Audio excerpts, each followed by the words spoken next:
highly active in the progressive movement around this time were women.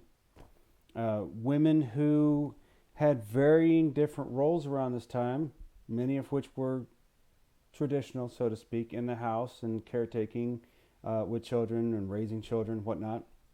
However, it was around this time that the notions of traditional female roles began to be questioned. Oftentimes, you have women who were perhaps limited from a working sense or their role in society. However, maybe their husbands are off at work and their children are old enough and they're in school and they find themselves with not as much to do in their homely domicile. So perhaps, hey, if I'm available during the day, why don't I go out and make a few extra bucks? I can go join the workforce instead of being domestic all day long. Okay? So women began to produce income outside the home in larger numbers for the first time in American history around the Progressive era. And they started to wield a various different influence as well. And many women earned enough income to where they didn't feel the need to get married or to have a man in their life.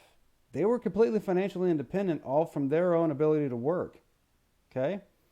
So, from that standpoint, you saw many women maybe perhaps live on their own for the first times. Or they had what was called a Boston marriage, where they may have pooled resources with another woman and lived together. Now, many of these other relationships in a Boston marriage perhaps would have been romantic, if you will, which would have been highly shunned at the time. However, even if they were or were not, it was apparent that women are going to be a voice in the workplace from this point forward. So much so that women, even though they didn't have power to vote yet in this point in American history, they did have voices and they could form various different community type memberships and clubs that could advocate for women's situations and women's rights. So you'd have various different women's clubs around the country who's oftentimes had non-controversial missions, like maybe they wanted to do various different community service, good works, planting trees, things along those lines. All that's great. And then there are others, though, that perhaps advocated for women's trade unions. You have more and more women in the workforce. We would like a voice. We want some sort of a say. We find some things that are not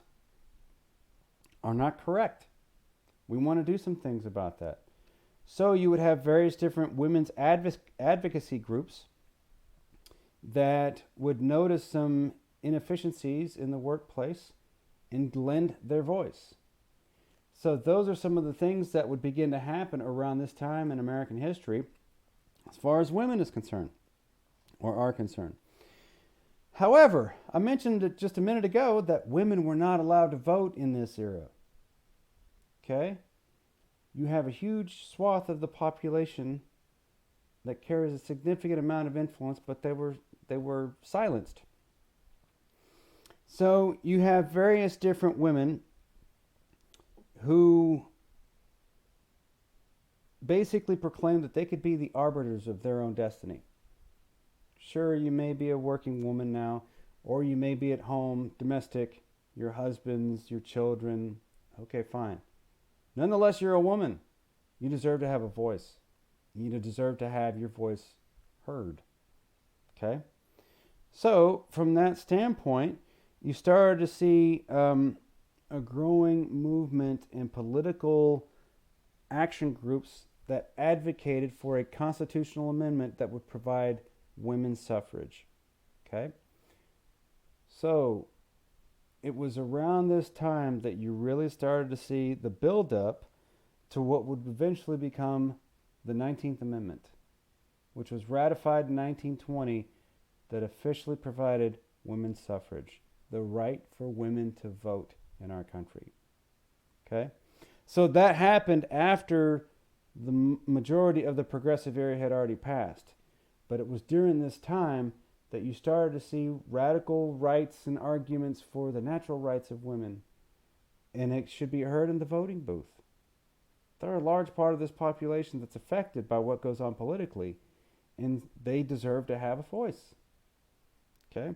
So eventually, you would see the 19th Amendment that would be ratified in 1920, providing women their official right to vote.